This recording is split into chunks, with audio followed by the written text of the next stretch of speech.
احادیث مبارکہ کی روشنی میں شب برات کی کیا اہمیت ہے؟ کیا اس رات کی عبادت ٹھیک ہے؟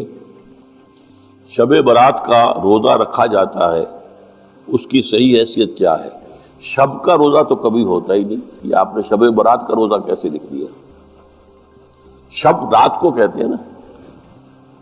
شب برات جو ہے اس کو کہا گیا ہے اس لیے کہ ان کا خیال ہے کہ اس رات میں اللہ تعالیٰ بہت سے لوگوں کو بخشتا ہے۔ برات، اللہ تعالیٰ جہنم سے ان کو رستگاری عطا فرماتا ہے۔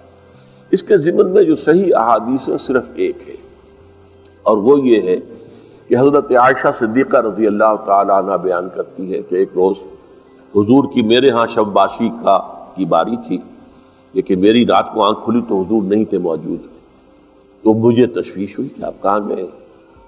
تو میں ڈھونڈتی ہوئی وہ یا کسی اور کو آپ نے بھیجا، بہرحال مجھے پوری تفصیل یاد نہیں ہے، تو معلوم ہوا کہ آپ جنت البقیع میں گئے ہوئے ہیں اور وہاں پر استغفار کر رہے ہیں اللہ سے، اور تمام جو بھی وہاں پر مردے دفن ہیں ان کے لیے مغفرت کی دعا کر رہے ہیں۔ بس یہ ثابت ہے۔ باقی اب اس میں جو ہے ہندوؤں سے ہم نے مانگ لی دیوالی، تو دیوالی جو ہے وہ روشنی کی جا رہی ہے اور بتیاں جلائی جا رہی ہیں، تو مختلف لوگوں سے ہم نے بورو کی ہیں چیزیں، جیسے عید میلاد النبی ہے وہ ہم نے کرسچن سے بورو کر لی، یا شیعوں کے تعزیوں کا توڑ کرنے کے لیے ہم نے بات بنا لی۔ اب اس میں جو ہے روشنیاں کی جا رہی ہیں، یہ دیوالی کا گویا کہ ہم نے توڑ فراہم کیا ہے یا اس کی نقل ہم کر رہے ہیں۔ یہ چیزیں نہیں، البتہ نماز رات کی عبادت تو ہر رات میں بہت اعلیٰ ہے۔ چلیے اگر اور دنوں میں نہیں ہوتا ہے، اس رات کو آپ کو، کیونکہ حضور نے بھی استغفار کیا خاص طور پر جا کر جنت البقیع میں، تو اگر آپ بھی کریں، نماز پڑھیں اور استغفار کریں تو کیا ہے، بہت اچھی بات ہے، اس میں تو کوئی حرج کی بات ہے ہی نہیں۔